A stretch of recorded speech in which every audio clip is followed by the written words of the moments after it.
What happens when one of comedy's greatest legends sits down for what should be a light-hearted late-night interview only to find himself under fire? What begins as casual banter quickly spirals into a tense, uncomfortable clash. Old wounds are reopened, mutual respect erodes in real time, and the atmosphere turns electric with hostility. By the end, one of the giants storms off stage, leaving the audience stunned and speechless. But before we get into the full story, take a second to subscribe and drop a comment. Which late-night host do you think handles controversial guests best? Because trust me, you'll want to talk about this one. That night on The Late Show with Stephen Colbert, everything was running smoothly. The audience buzzed with excitement, waiting for the evening's big guest, Eddie Murphy. He was on a promotional tour for his latest project, and everyone expected another round of easy laughs and nostalgic moments. After all,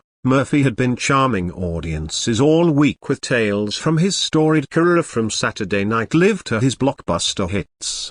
The show's theme music played, Colbert delivered his usual sharp monologue, and everything seemed business as usual until Murphy walked on stage. While the crowd erupted in applause and Colbert flashed his trademark smile, something felt off. Murphy's grin seemed strained. Colbert's tone, while polite, carried an edge. There was tension, as subtle, but undeniable. "Eddie Murphy, everybody," Colbert said as Murphy took his seat. "Great to have you here. I have to say, watching your career has been quite the journey. From raw, unfiltered stand-up to family-friendly films, so it's been quite an evolution, hasn't it?" The word evolution hung in the air, sounding more like a dig than a compliment. Murphy's smile flickered. "Well, Stephen, any artist grows and changes. That's how we keep things interesting. I've always tried to connect with audience, whether it's edgy material or something families can enjoy." "Right," Colbert replied,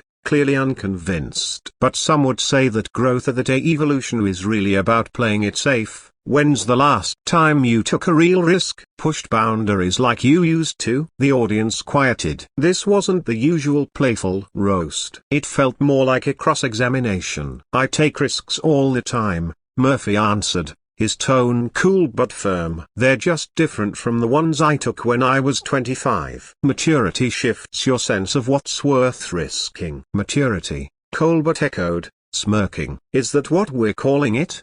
Because from where I sit, it looks like you've spent 20 years running from the thing that made you famous: honesty, edge, bravery. Now it's just talking donkeys and fat suits. Watching you is like seeing a lion declawed." Murphy leaned forward slightly, tension tightening in his face. "You think it's easy to throw stones from behind a desk, Stephen? Try being the one out there creating, the one whose name is on the marquee, who's responsible for more than just laughs but for jobs, for representation, for history." "Sometimes courage means knowing when to evolve." "There's that word again, evolve," Colbert shot back. "But real evolution means progress, and what you've done feels like regression, from a fearless voice to something safe, predictable, commercial." Murphy's grip on the chair tightened. For a second, it looked like he might walk off. Instead, he fired back. "Let's talk about commercial,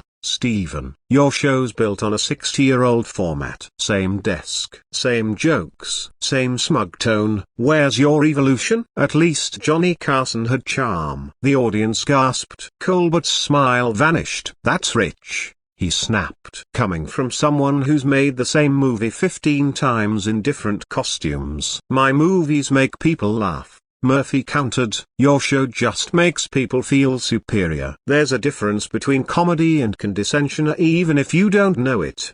By now, the room was frozen in silence. "You know what your problem is?" Colbert said, his tone turning cold. "You can't handle that someone's finally calling out what the industry's whispered for years." Eddie Murphy, the once royal figure in comedy, chose to settle for court jester. Murphy's eyes narrowed. "And you can't handle that? For all your Ivy League polish and clever writers, you'll never mean to comedy what I did by 25. You sit behind a teleprompter and a desk. I stood on stage alone and changed the game. I'm Eddie Murphy." "You were Eddie Murphy," Colbert corrected. "Now you're just trading on old glories." Murphy stood. The room held its breath. He sat back down, slowly. But this time, he leaned in, voice low and intense. "Let's talk about those old glories.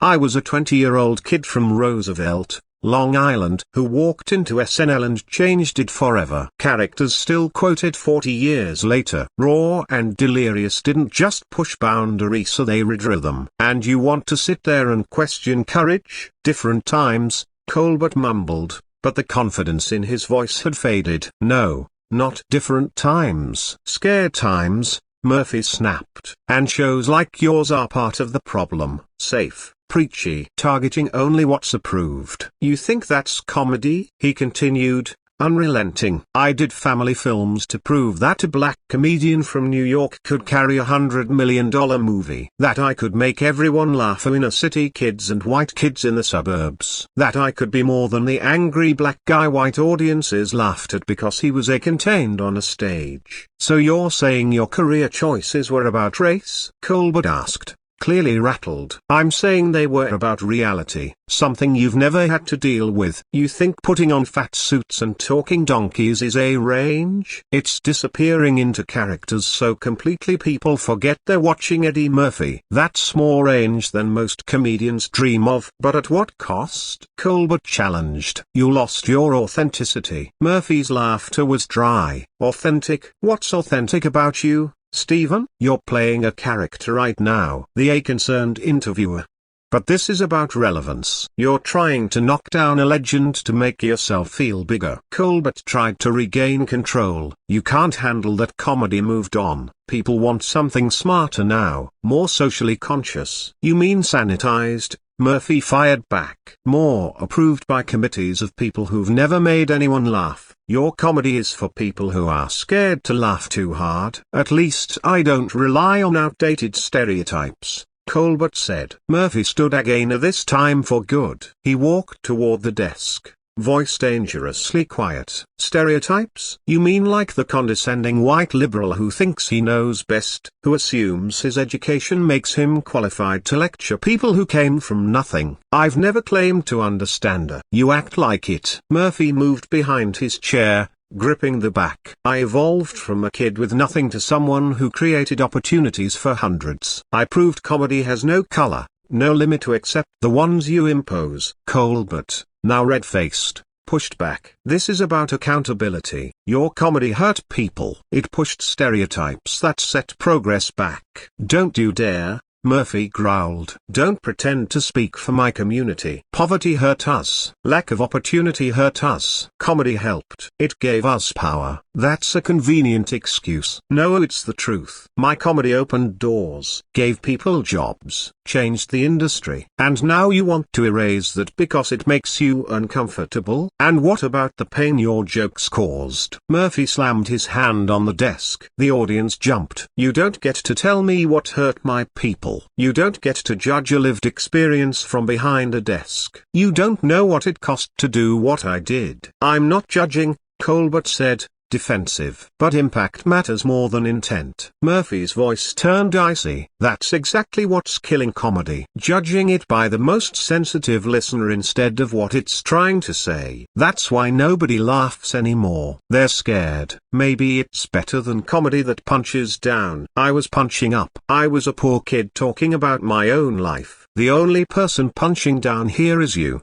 using your show to rewrite my legacy." Colbert stood, meeting Murphy's energy. "Some of us followed standards even when it wasn't profitable." Murphy laughed bitterly. "You mean you played it safe? Real courage is walking on stage with nothing but truth, knowing half the room might walk out but saying it anyway. And what if that truth silences others? Then they should build their own platforms." "I did. No one handed me anything. I earned every second." "That's selfish," Colbert said. "Success without responsibility is selfish." Murphy stared at him for a long beat. When he finally spoke, it was quiet, cutting. "I've met people who hated my work, but none tried to erase it to make themselves feel better, until now."